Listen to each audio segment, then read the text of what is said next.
Hello, everyone, and welcome to the Live Ones. I am Big Matt, your capper extraordinaire. The big story today, an absolutely crazy one out of San Francisco, broke yesterday after I had started recording the show, but 49ers first-round draft pick Ricky Pearsall was shot in the chest Saturday afternoon during an attempted robbery near Union Square in San Francisco. Pearsall was signing autographs at an event earlier in the afternoon, just walking down the street when a juvenile with a gun came up to him and demanded his Rolex watch. Pearsall apparently tried to grab the gun away from him, struggled with the robber. The robber shot Pearsall and himself in the fight over the gun.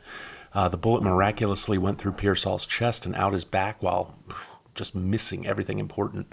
The robber was taken into custody, but he is a juvenile, so, the crime having taken place in San Francisco proper, unfortunately, don't expect a lot of punishment. Just absolute insanity all around.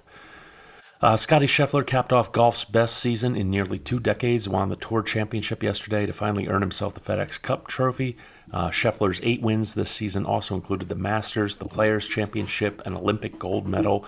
It was the greatest year since Tiger Woods won 8 times in 2006, including 6 in a row and 2 majors. Golfers being interviewed about Scheffler yesterday, not shy at all about making comparisons to those great years Woods had prior to, his life falling apart. Scheffler's just distinguished himself that much. His great season and his $63 million in earnings this year does not, however, change the fact that he is the oldest looking man, allegedly in his late 20s, that I've ever seen. Seriously, guy looks like he could be my dad's younger friend. We have one last college football game to go over for week 1 to cap it out, and Monday baseball to go over, so let's get right to it.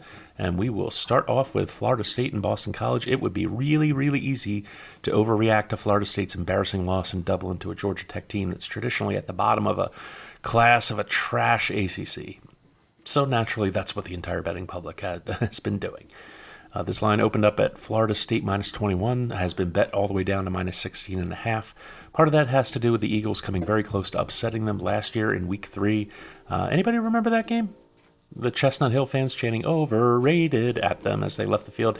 Yeah, the Seminoles usually are way overrated. They just happen to not be last year. Boston College had a 7-6 year last year and brought in Bill O'Brien to help them get to the next level. And I'll tell you, if there's one name in all of football coaching that screams overrated, it's Bill O'Brien. The man is unspectacular and uninspiring wherever he goes. Penn State, Houston Texans, Alabama fans couldn't wait to get rid of him.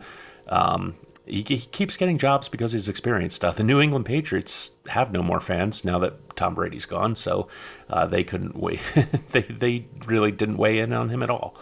Boston College had one of the worst defenses in the Power Four last year, and by no measure did they do anything to make it any better. Florida State got their run-through game. All the new transfers got a chance to actually play together in a real game situation. Yeah, they got embarrassed. Mike Norvell, you could see it in the press conference last week, how angry he was. He's going to have these boys hopefully playing angry to get right against a much lesser opponent. So I'm going to fade the public here and take a chance with Florida State at minus 16.5. Over to baseball, and we're back to the Dodgers and the Diamondbacks again. This is simple, folks. We got 2 of the absolute best offenses in baseball, both red hot right now. They've utterly decimated the over in all 3 of the first 4 games of the series. They've scored 14, 17, and 19 runs. They just keep getting hotter, keep getting more, and yet the over set at 8.5 runs today.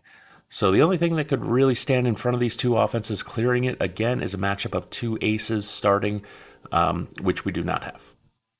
Eduardo Rodriguez is on the mound for Arizona. He's not been great since coming back from the 90-day IL.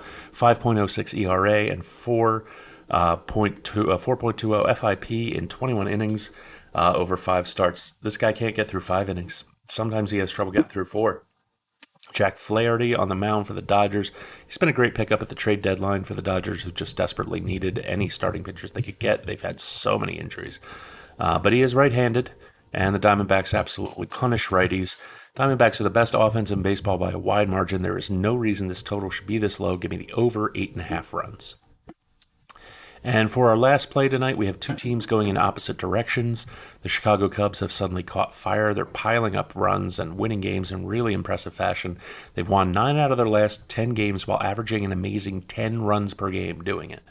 They've got a chance to unseat the Braves for the 3rd wild card spot, especially after the Braves dropped 3 or 4 to the Phillies this past weekend. The Pittsburgh Pirates look like years after years and years of futility of being the poster child for a poverty franchise that's a glorified farm system for richer teams, that they finally might have been figuring it out, finally have getting all the pieces together, that got their ace. They looked like they were going to move into contention. As recently as the beginning of August, they were above 500. But since the All-Star break, forget it. I mean, they've posted the worst record in the National League in the second half. They've completely fallen out of the race in the Central and in the wild card. Jared Jones is on the mound for the Cubs tonight. He faced them just last week and served up two separate two-run homers during a 5-run fourth inning that ended his night. I'm sorry, he's on the mound for the Pirates, not the Cubs. Jamison Tallion's been all right for the Cubs, not great, but he hasn't really needed to be because he's been getting tons of run support. The Cubs are just red hot lately. The Pirates are packing it in. I'm taking the Cubs on the run line for the extra plus 155 juice. So take the Cubs on the run line, minus 1.5 runs, third and final play for the day. Everyone bet safe, stay safe. Follow us on X at Live One Sports. Check us out on Roku and Fire TV at the Live Ones. Have yourselves a great Labor Day Monday, and I will see you next time.